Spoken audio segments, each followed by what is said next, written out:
ശ്രീ അജിത്ത്, ഞെട്ടിപ്പിക്കുന്ന വിവരങ്ങളാണ് പുറത്തേക്ക് വരുന്നത്. കോട്ടയ്ക്കൽ നഗരസഭയിൽ ഒരു ഒറ്റ വാർഡിൽ മാത്രം 38 അനർഹരാണ് പെൻഷൻ പട്ടികയിൽ ഇടം പിടിച്ചിരിക്കുന്നത്, പെൻഷൻ വാങ്ങുന്നത്. അതിൽ BMW കാർ സ്വന്തമായിട്ടുള്ള ആൾ പോലും ഇടം പിടിച്ചിരിക്കുകയാണ്.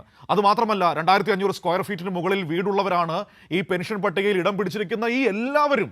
നോക്കൂ, എത്രമാത്രം വലിയൊരു തട്ടിപ്പാണ് നടന്നിരിക്കുന്നത്. പാവപ്പെട്ട മനുഷ്യർക്ക് ആശ്വാസമാകാൻ സർക്കാർ നൽകുന്ന ഒരു പദ്ധതിയിലേക്ക് ഇങ്ങനെ സംഭവിക്കുക എന്ന് പറയുമ്പോൾ അതിന്റെ പുറകിൽ നടന്നിരിക്കുന്ന ഒരു ആസൂത്രണം ചെറുതാണോ? തീർച്ചയായും ഞെട്ടിക്കുന്ന വാർത്തയാണ് പുറത്തു വന്നിട്ടുള്ളത്. ഇത് സാമൂഹ്യ സുരക്ഷാ പെൻഷൻ കൈകാര്യം ചെയ്യുമ്പോൾ അതിന് അർഹതാ മാനദണ്ഡങ്ങൾ നിശ്ചയിച്ചിട്ടുണ്ട്. ആ നിശ്ചയിച്ച മാനദണ്ഡങ്ങൾ പാലിച്ചല്ല പല ആളുകളും ഗുണഭോക്തൃ പട്ടികയിൽ ഉൾപ്പെട്ടെന്ന വിവരമാണ് ഈ വാർത്തയിലൂടെ വ്യക്തമാവുന്നത്. അത് പരിശോധിക്കേണ്ട ഓരോ പെൻഷനുമായി ബന്ധപ്പെട്ടും അതിന് അന്വേഷണ ഉദ്യോഗസ്ഥരുണ്ട്. അന്വേഷണ ഉദ്യോഗസ്ഥർ പരിശോധിച്ച് നൽകുന്ന റിപ്പോർട്ടുണ്ട്. അതിന് നിശ്ചയിക്കപ്പെട്ട വരുമാന പരിധിയുണ്ട്. ഇതിന്റെ എല്ലാം അടിസ്ഥാനത്തിൽ അത് നൽകുകയും അത് ബന്ധപ്പെട്ട ക്ഷേമകാര്യ സ്റ്റാൻഡിംഗ് കമ്മിറ്റി പരിശോധിച്ച് ഭരണസമിതി അംഗീകരിച്ച് എല്ലാമാണ് ഈ നടപടിക്രമങ്ങൾ പൂർത്തീകരിക്കേണ്ടത്. ഇതിനകത്ത് വന്നിട്ടുള്ള പാളിച്ചകൾ വളരെ കൃത്യമായ അന്വേഷണത്തിലൂടെ ഇതിനകത്ത് തെറ്റ് തിരുത്താൻ കഴിയണം. കുറ്റക്കാരായവർക്കെതിരെ നടപടി സ്വീകരിക്കണം. തികച്ചും അർഹരായ ആളുകളെ കണ്ടെത്തി അവർക്ക് സമയബന്ധിതമായി നൽകേണ്ട ഒരു സാമ്പത്തിക ആനുകൂല്യം ഇത്ര ലാഘവത്തോട് കൈകാര്യം ചെയ്യുന്നത് ഒരിക്കലും അംഗീകരിക്കാൻ കഴിയാത്തതാണ്.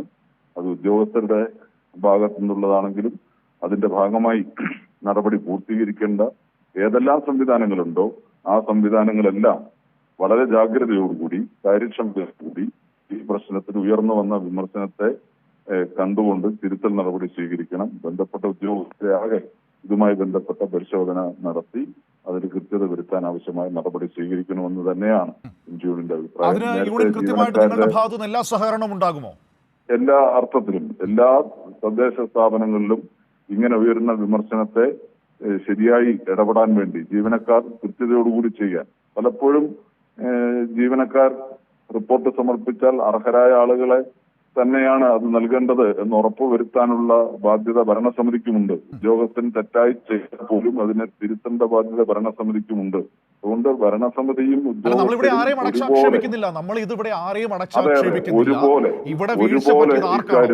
താങ്കൾ പറഞ്ഞതുപോലെ ഭരണസമിതിക്കാണെങ്കിൽ അങ്ങനെ, അതല്ല ഉദ്യോഗസ്ഥർക്കാണെങ്കിൽ അങ്ങനെ, അവരെ തിരുത്തണം. ശക്തമായ ശിക്ഷാ നടപടി അവർക്ക് കൊടുക്കേണ്ടേ?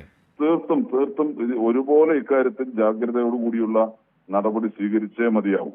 ജീവനക്കാരെ സംബന്ധിച്ച് സ്പാർക്കുമായി ബന്ധപ്പെട്ടത് സോഫ്റ്റ്വെയർ മാച്ച് ചെയ്ത ഒരു പ്രോസസ്സിംഗിലൂടെയാണ് ഇത്ര ആളുകൾ ഇതിനകത്ത് ഉൾപ്പെട്ടു എന്ന് വന്നത്. അവർ ഏതു തരം പെൻഷനാണ് വാങ്ങിയത് എന്നുള്ളതിന്റെ വിശദാംശങ്ങൾ ഇൻഡിവിജ്വലായിട്ട് ആളുകളെല്ലാം കണ്ടെത്തുമ്പോഴേ മനസ്സിലാവൂ അവരെന്താണ്, അവരുടെ സ്ഥിതി എന്തായിരുന്നു എന്നെല്ലാം നമ്മൾ മനസ്സിലാക്കും. തീർച്ചയായും അർഹതയ്ക്ക് അപ്പുറത്തുള്ള ആളുകൾ ഈ ആനുകൂല്യം കൈപ്പറ്റുന്നുണ്ടെങ്കിൽ അത് തെറ്റായ കാര്യം തന്നെയാണ്.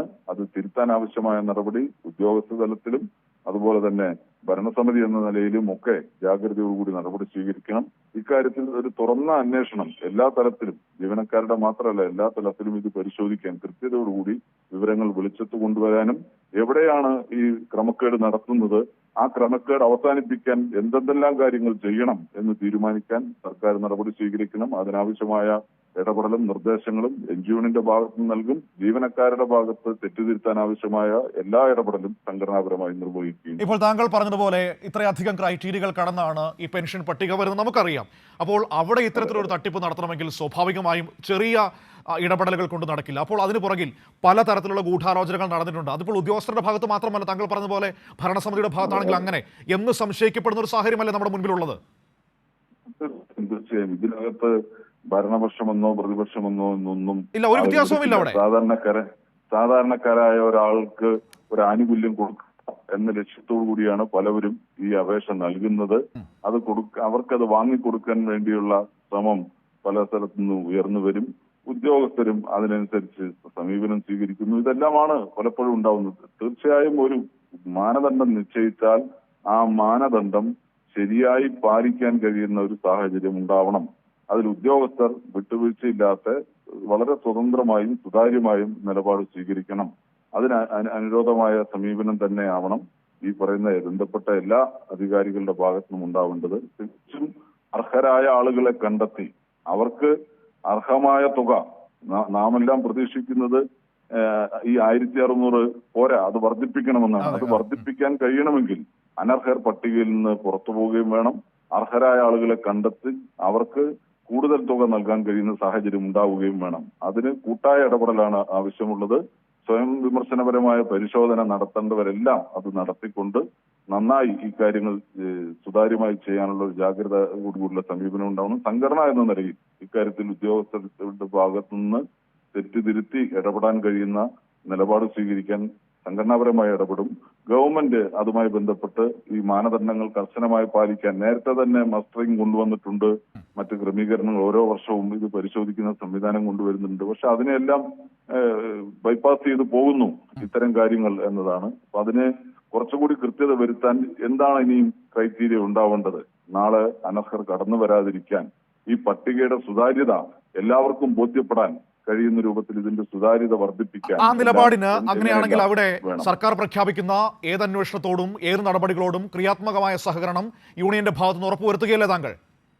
തീർച്ചയായും ഈ നാടിന് വേണ്ടി, ജനങ്ങൾക്ക് വേണ്ടി, അർഹരായ പിന്നോക്കത്തിൽ നിൽക്കുന്ന ഒരാളുകൾക്ക് വേണ്ടി ഏർപ്പെടുത്തിയിട്ടുള്ള ഒരു പദ്ധതി ഗുണകരമായ രൂപത്തിൽ നടപ്പാക്കുന്നതിനാവശ്യമായ എല്ലാ പിന്തുണയും, അതിനെ വ്യതിചലിപ്പിക്കുന്ന രൂപത്തിൽ നടത്തുന്ന എല്ലാ അന്വേഷണത്തെയും സ്വാഗതം ചെയ്യുകയും അത് ശരിയായി കൊണ്ടുപോകുന്നതിലേക്കുള്ള തീരുമാനം സർക്കാർ സ്വീകരിക്കുക തന്നെ വേണം.